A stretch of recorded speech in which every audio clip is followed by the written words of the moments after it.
Hey, it's Trevor Grant from Revenue Hub. Welcome to another of our Who Are We videos, where we talk with one of our expert partners and find out a bit more about them and their organization.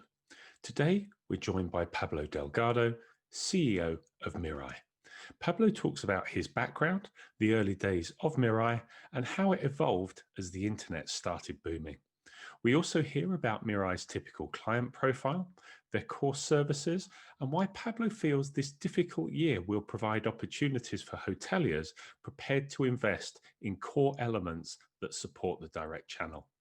Really hope you enjoy what they have to say. And as always, if you're keen to hear more from thought leaders in the hotel and travel sector, please subscribe to the channel. Click that bell so you know when we have new content. And if you like what we're doing, please give a thumbs up, as it really does help the channel. Anyway, let's roll the intro.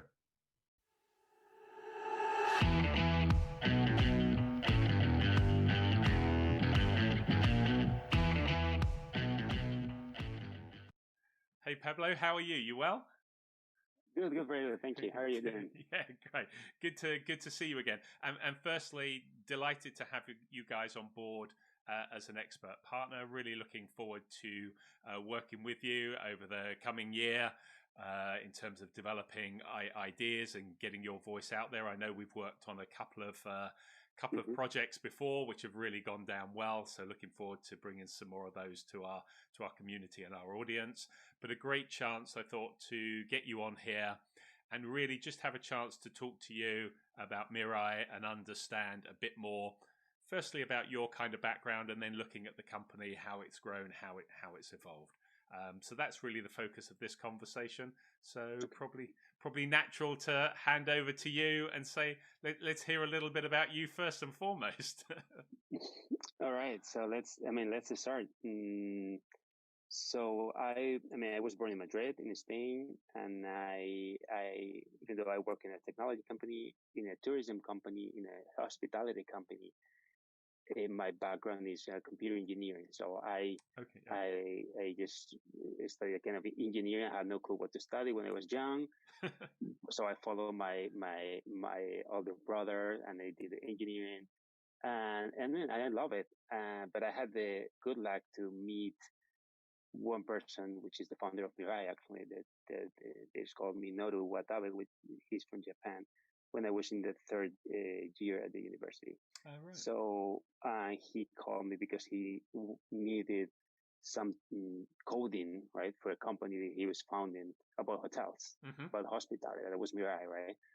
And this is when I met him, and I started working Mirai when I was 21, right? Oh, wow. And this is my change of industry, right, from technology to hospitality. It was a gradual change.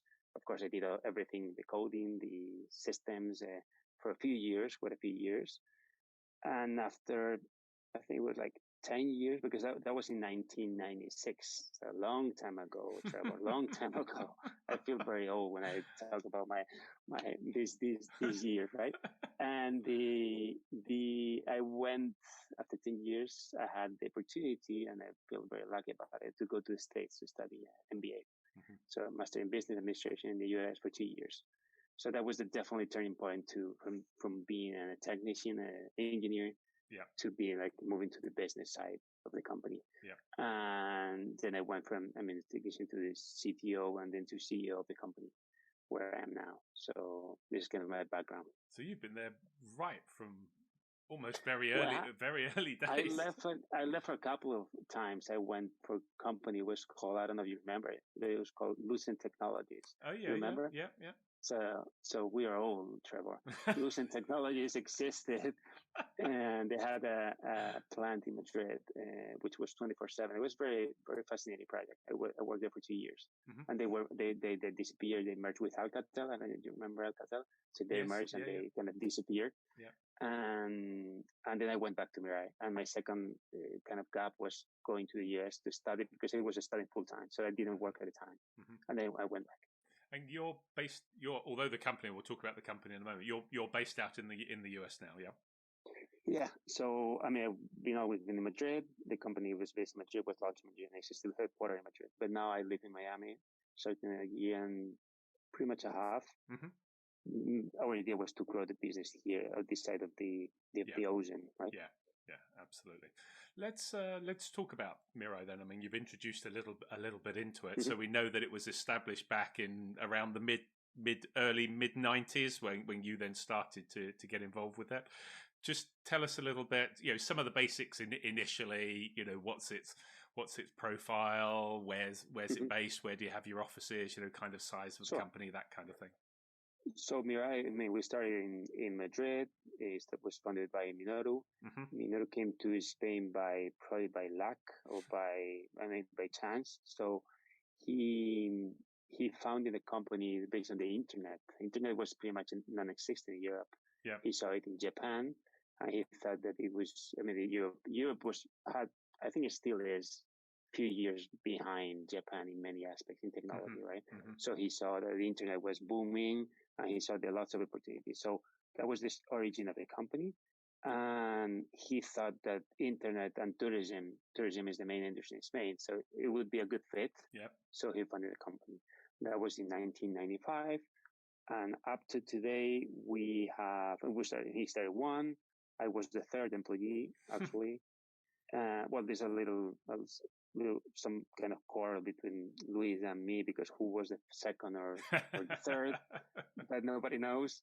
And now there are 110 of us in Mirai. Wow. We're present in 5 countries, which is Spain, France, Portugal, the US, and Mexico. Even though Mexico and the US is still a brand new opportunity that is kind of paused because of this circumstance, with the crisis. Yeah. And we have in Spain, we have 9 offices. So we are, because I moved from a IT company to a service company, and service means you need to be close to your clients. Yeah. So we have offices in Madrid, we have offices in Palma, in Mallorca, in the Canary Island, in Barcelona, in Benidorm, in Gijón, in Marbella. We have many offices very close to our core markets, right? It's good and bad because scaling is difficult when you're a service company. Yeah, much more. But at the same time, you can fight back with the commoditization of the technology. Yes. Because you are far from the technology. Yeah. So it has pros and cons. As do most things. Correct. That is correct. And we'll get on to your sort of solutions and what services you provide in a moment. But just first and foremost, to frame that, in terms of your typical client profile, do you have a Mirai typical client? Sure. Is it chains, independents? Yeah. I mean, if you see our portfolio, there's no typical client because, being a 20-year-old company, the typical client 15 years ago is not the typical client today. Yeah. So, but fortunately, our churn is very low, which makes us very happy. But we keep a lot of independent hotels. We work with a lot of hostels still, which is long-tail independent hotels, especially in Madrid, in the surroundings of Madrid, because it was the beginning of the company. We still work with a lot of them. We have been moving from independent hotels to large independent properties to mid-size hotel chains. Yep. And we aim to grow a little to the mid-size, to maybe to the big guys, even though big guys is a very difficult layer, and they have their own technology. So we know that we're going to work with Marriott or with Starwood, right? There are a lot that they have their own Mirais within their own chains. Yeah. But at the same time, we can work with the mid-tail, right? Which is from 5 to 50 to 100 properties. Yeah. Even though we should measure in number of rooms instead of properties, because the hotel business is measured in number of rooms. Yeah. And there are hotels that are maybe they have 1,000 rooms. Yeah. So it's like a hotel chain in Italy of 20 hotels. There's one hotel in Cancun, for instance. So we talk about rooms, not about properties. Yeah, no, that makes sense. Yeah. So let's talk a little bit then, if you can, introduce us to the to your solutions, your services, your offering, and if you, up to you how you want to outline it to us, whether you want to talk about where it started and then how you evolved, or just talk about all the solutions in one go? It's your show. We'll hear from you how you want to explain it. So don't worry. I think it makes sense to have some context, because the origin of the company explains a lot where we are now. So we started being a technology company. So we provided. I was hired by Minoru to make a booking engine, actually. Okay. So I made the first booking engine was 1996. 1997. And internet was kind of new. So nobody had internet at home. Businesses didn't have internet either. The internet was only present at the universities and the Ministry of Defense, and pretty much that was it, right?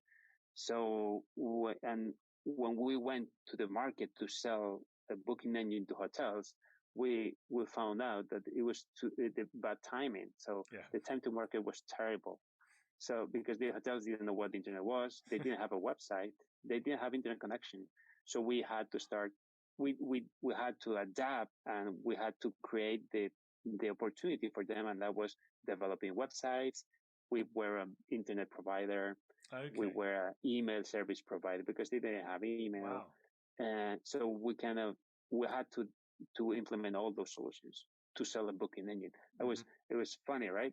In order to sell one product, you had to do three others. 4 things before that were not your core market, but your core product. But at the same time, if you didn't do it, you didn't have an option, right? No, exactly. So that was the first steps of Mirai, pure technology company: website, internet, email, design, everything, right? And the second stage was that we found out that many hotels didn't understand what the direct channel was. Right? Okay, yeah. And well, I would say that many still don't understand it, right? But fortunately, it's just a minority. Yeah. But at the time, they didn't understand at all. So they thought that direct should be free, the same way that they get a phone call and they get a booking through the phone. Yep. They said that if I get a free booking by the phone, I get a free booking by my website. And of course, it didn't make any sense. But at the time, it was kind of a mantra. And I don't know why that happened, but it did. So what we did at the time was, okay, so let's go to the OTA side, because if you don't understand it, we will go to the bad side, the dark side, right? And become an OTA. And we did try to become an OTA, but we failed. And because Expedia and Booking were already growing a lot. Yeah, in that space. Yeah. And OTAs, and you know how it works, it is a oligopoly. So there can be a lot of companies. So we failed. We lost a lot of money. But the good thing is that we learned a lot.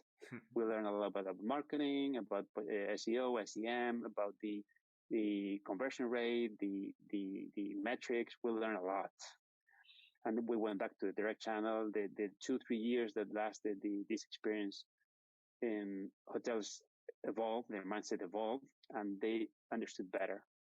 So we went back, and then we stopped doing just technology and moved to technology and marketing, because we had learned a lot about marketing, and it was a boost in sales, because if you did good marketing, and marketing was so cheap because there were no one bidding, right? Yeah. So it was like 0.01 cent for each click. Now it's 0.4, right? Now it's like 40 times below, which is it was really, really profitable, right?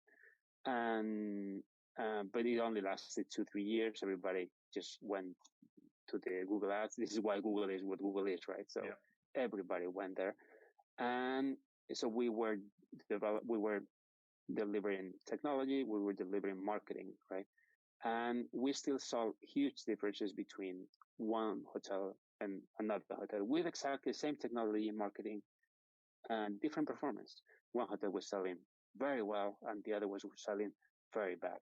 So as a conclusion, there has to be something else. Now it seems pretty obvious, but at the time, 5 years ago, 7 years ago, it wasn't, right? No, it wasn't. So we went to the hotel. We asked them to open their systems, to open their information, to open their procedures, their decision-making process. And we understood that they were acting completely different way. So one was doing like a protecting a lot their direct channel, closing inventory to the OTAs in high peak days, and having a value proposition booking direct, better price, not allowing Expedia to undercut them. So of course there were isolated cases, but they were doing very well. So we focus on these 5, 10, 20 hotels. We kind of dedicate a lot of time researching, and we kind of define like a to-do list, right? Like a framework. At the end of the day, that's a framework, right? Yeah.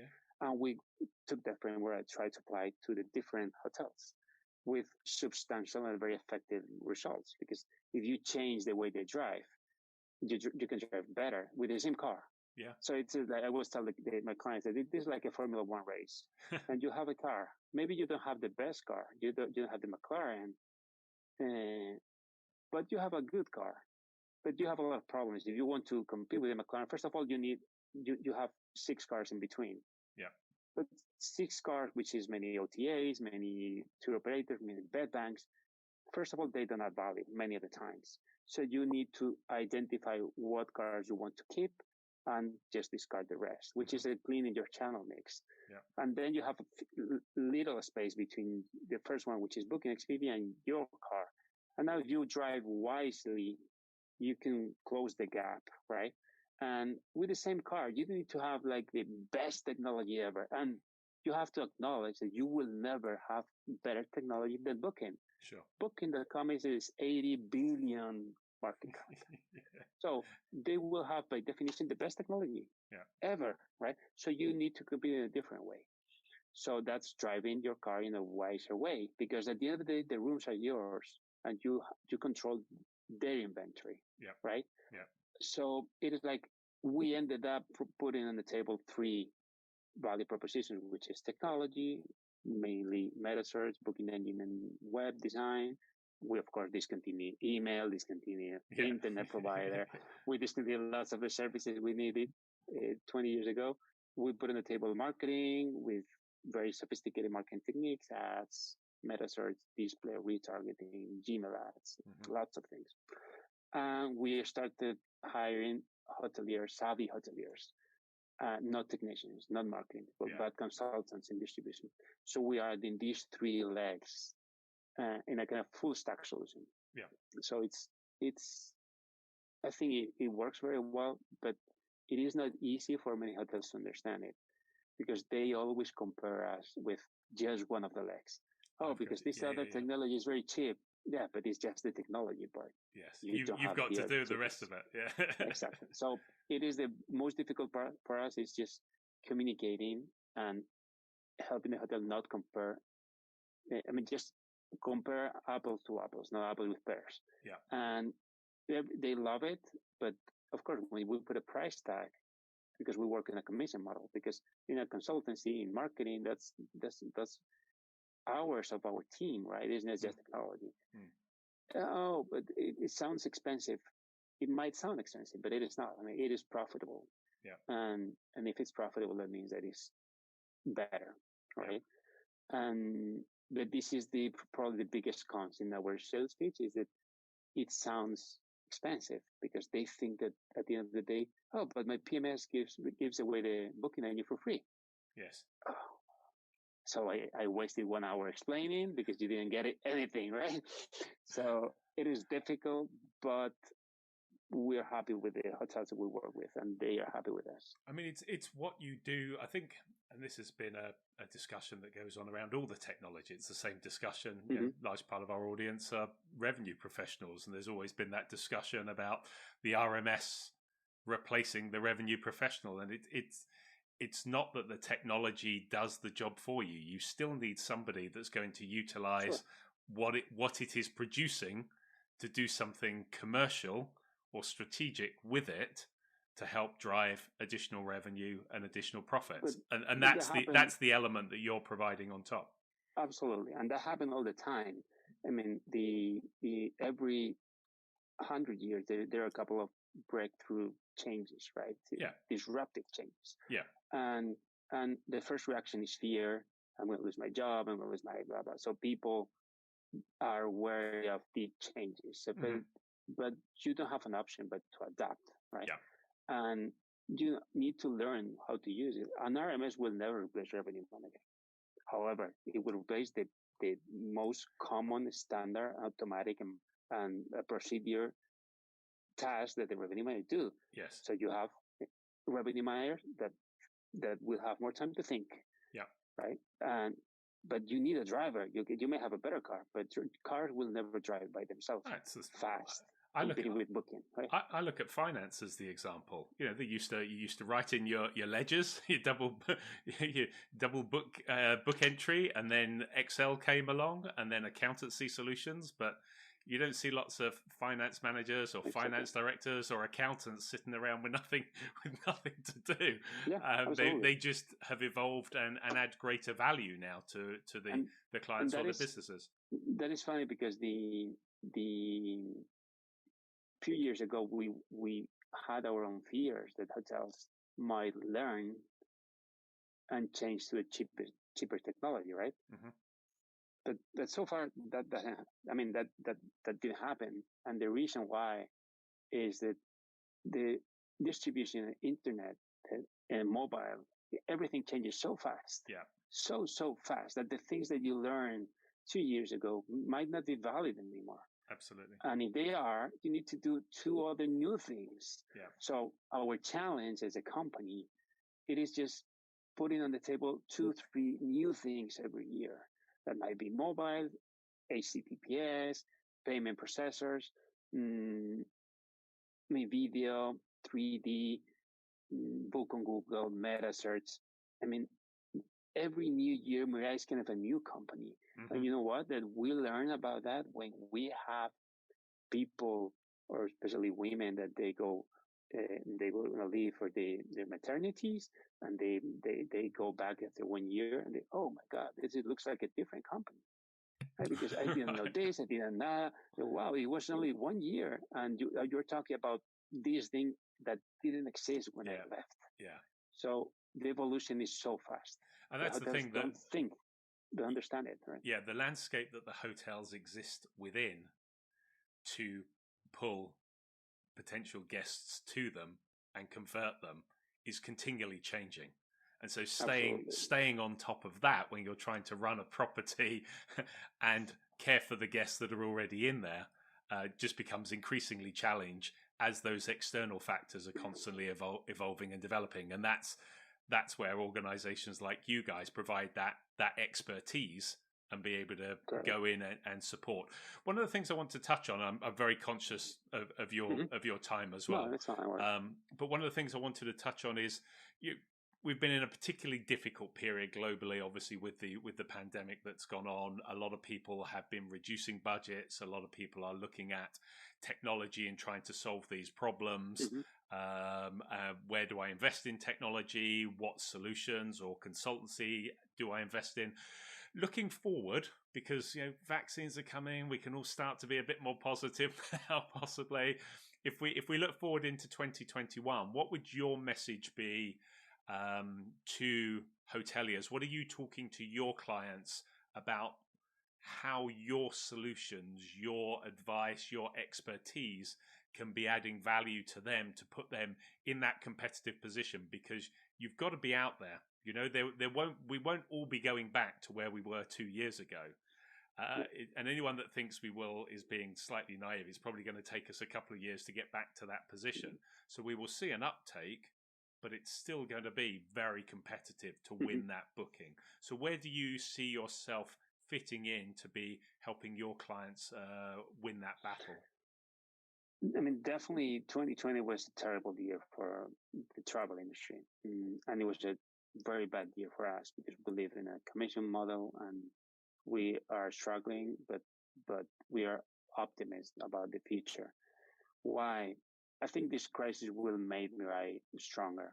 Of course, we will have a very bad beginning of the year as every other company, but vaccines are coming, as you say. And hotels need to understand that they have a unique opportunity to redefine their distribution. And and many players will probably have been many players will probably disappear by the time the crisis is over. Mm-hmm. Many of the other players that still exist as tour operators or OTA, I think they have removed their masks. Hotels know who they are, and if they are reliable or not, who have paid their bills, who have changed their cancellation policies on the back of the hotels. So I think hotels know who their partners are, right? Yeah.